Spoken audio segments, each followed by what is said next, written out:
Welcome to this epilepsy awareness training. In this session, we will learn what epilepsy is, how seizures happen. In this course, we'll explore different types of seizures and the key signs to look out for. Let's start the course. Hello and a very warm welcome. I'm so glad you're here for this really important training on epilepsy awareness. We've put this together especially for you, our dedicated care workers and care support workers. So, what's this all about? Well, we want to give you a really clear and practical understanding of epilepsy. The idea is to arm you with the knowledge and, just as importantly, the confidence you need to provide the best possible support in the vital work you do every single day. Okay, so here's a quick look at what we'll be covering today. We'll kick things off with a welcome, then dive into understanding epilepsy and the brain. After that, we'll get into the different types of seizures, how to recognize them, and then we'll talk about something crucial, your role in observation. Finally, we'll wrap it all up with a summary and ask for your thoughts. All right, let's get started. You know, it's so important to start with why this matters. Why is this training so crucial? Well, epilepsy touches millions of lives, and your awareness, it's an absolutely critical part of providing safe, effective, and compassionate care. Just look at this number. Over 50 million people worldwide are affected by epilepsy. That's a huge number, right? It's a really common condition, affecting people of all ages. And what that means for you is that it's not a question of if you'll support someone with epilepsy during your career, but when. So, what are you going to walk away with today? Well, these are our learning objectives. By the time we're done, you'll have a solid grasp on what epilepsy actually is. You'll be able to spot the different symptoms of various seizures, you'll know exactly what actions to take in an emergency, and, really importantly, you'll have a deeper appreciation for the social side of things, what it's like for a person living with epilepsy. Okay, let's dive into the science of it, but don't worry, we'll keep it simple. This next section is all about understanding epilepsy in the brain, how it all works. To really get a handle on epilepsy, you have to look at what's happening inside the brain itself. It all comes down to its electrical activity. So what is epilepsy? Let's break it down. You see, it's possible for anyone to have a one-off seizure for all sorts of reasons, but that's not epilepsy. The key word here is repeated. Epilepsy is a condition where a person has repeated seizures. And what's causing them? It's these sudden, uncontrolled bursts of electrical activity firing off in the brain. Now this is fascinating. Our brain is divided into different sections, or lobes, and each one has a specific job.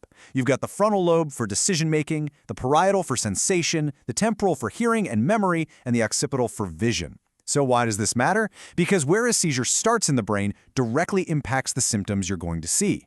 For instance, a seizure in that occipital lobe at the back might cause someone to see flashing lights, while one in the frontal lobe could affect their movement or even their consciousness. It's like a short circuit in a specific part of the control room.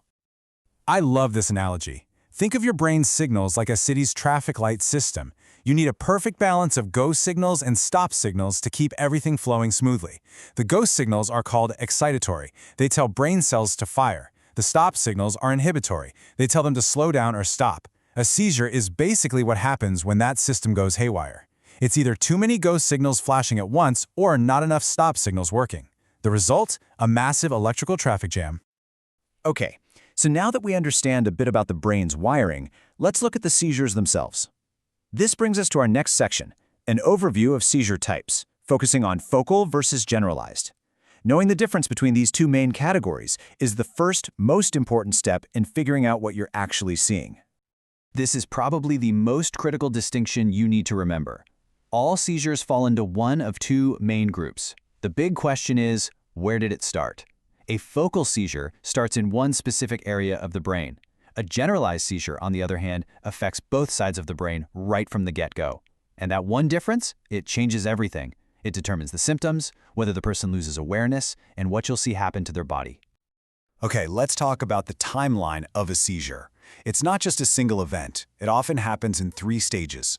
First, you have what's called the aura. This is like a warning sign that some people get, maybe an odd smell, a strange feeling, or visual changes. Second is the ictus. That's the seizure itself, when all that electrical activity is happening. And third is the post-ictal state, which is just the recovery period afterwards. As a care worker, being aware of these 3 stages is so important for your observation. Right, let's move on to recognizing common seizures and what to look for. We're going to look at some of the seizure types you're most likely to come across. And the key thing to remember here is that seizures can look incredibly different. What you see in one person might be totally different from what you see in another.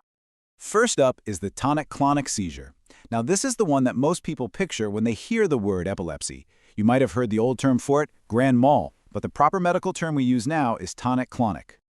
So what does a tonic-clonic seizure actually look like? The name itself gives you a clue. It has two distinct phases. First is the tonic phase, where the person's whole body goes stiff. They'll lose consciousness. They might let out a cry, which is just air being forced from their lungs. This is immediately followed by the clonic phase, which is when you see the jerking movements of their limbs. Afterwards, they'll likely feel very tired, maybe have a headache, and their body will ache. Okay, next up is a very different type of seizure called an absence seizure.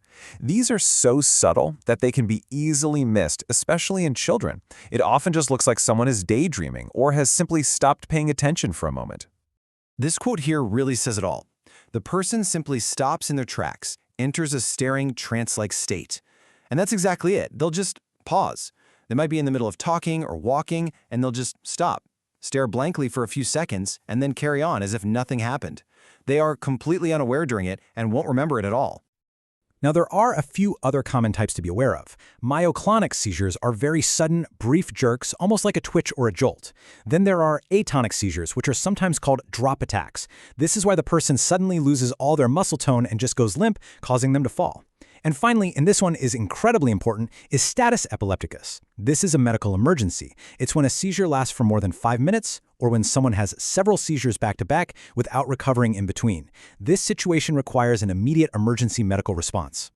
So, that brings us to the most important part of this training, really. The importance of observation. Your role is key. So what is your part in all of this? Honestly, it's absolutely vital. You are the eyes and ears on the ground. You're often the one who witnesses these events, and what you see and what you record can make a world of difference. So, how exactly can your observations help? Think of yourself as a detective. The details you gather are crucial clues. This information doesn't just sit in a file. You're providing doctors and specialists with exactly what they need to piece together the puzzle. It helps them make an accurate diagnosis, figure out the right type of treatment, and ultimately create the very best care plan for the person you support. And one of the best ways to do this is with a simple but incredibly powerful tool, a seizure diary. It's all about capturing the facts. Look at the example here. You've got the date and time, what was happening before. In this case, they were watching TV, seemed tired. What happened during the seizure, a blank stare, a twitching arm, and for how long. And what happened after, they seemed confused for a couple of minutes. Every little detail you can note down helps build a clearer picture for the medical team. All right, we have covered a lot of ground today, so let's just pause for a moment and go over the key takeaways. This is our summary. These are the most important points to carry with you as you go back to your roles. So, if you only remember a handful of things from today, let it be these. First, epilepsy is a common brain condition that causes repeated seizures. It's not rare. Second, seizures are generally classified in two ways: focal, starting in one spot, or generalized, affecting the whole brain at once. Third, and this is so important, different seizures have very different symptoms. It's not always a convulsion. It can be something as subtle as a blank stare. And finally, never underestimate the power of your own observation. Your careful, detailed notes are one of the most important tools we have for providing effective care. And that brings us to the end of this session. I really want to thank you for your time and for your attention today. The work you do as care workers and care support workers is so important. Now, we'd love to hear from you. What did you find most helpful? Your feedback is incredibly valuable because it helps us make these training sessions even better in the future. So please, do take a moment to leave your feedback and comments below. Thank you again. Did you learn something new today? I will see you in next video.